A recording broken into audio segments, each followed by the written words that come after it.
ဒါပေမဲ့ဒီမြောက်ဝဆန့်ကသူတို့ရဲ့အကြံစီမှန်သမျှကိုအကုန်လုံးကြိုတင်ရေးမိနေခဲ့တာဗျာမြောက်ကသတိပေးတဲ့အချက်ပြမှုတွေလုပ်နေပေမဲ့လည်းလူဆိုးတွေကတော့သူတို့စီကြောက်ရောက်တော်မဲ့အန်ဒီရဲ့ကိုလုံးဝသတိမထားမိခဲ့ကြဘူးကလေးလေးကအကူအညီတောင်းလိုက်တဲ့အချိန်မှာတော့မြောက်ကြီးကလူဆိုးတွေလိုကောင်းကောင်းကြီးပညာပေးလိုက်ပါတော့တယ်အဲ့ဒီနောက်မှာတော့လူဆိုးတစ်ယောက်ကအကြံအသစ်တစ်ခုထိုက်ရလာပြန်တယ်အပေါင်းအပါတစ်ယောက်ကမြောက်ကိုအာယုံလွဲထားတော့နောက်တစ်ယောက်ကကလေးစီကိုဖြည်းဖြည်းချင်းကတ်သွားခဲ့တာပါဒါပေမဲ့သူတို့တွေဒီမြောက်ရဲ့ညံရီကိုအထင်သေးသွားခဲ့ကြတယ်ဗျာ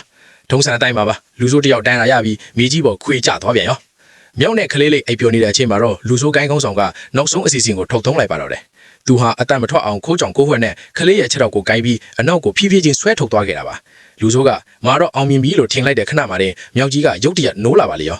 မျက်စိတမိတ်အတွင်းမှာတည်းမြောက်ကြီးကဂိုင်းကောင်းဆောင်ရဲ့လက်ကိုဖမ်းချုပ်လိုက်တယ်အပေါင်းအပါတွေကလည်းဘာမှမတတ်နိုင်ခဲ့ကြဘူးလေမကြခင်မှာပဲခေါင်းဆောင်ဖြစ်သူဟာလေထဲကိုဝှေ့ရမ်းလွှတ်ဆင်းသွားပါတော့တယ်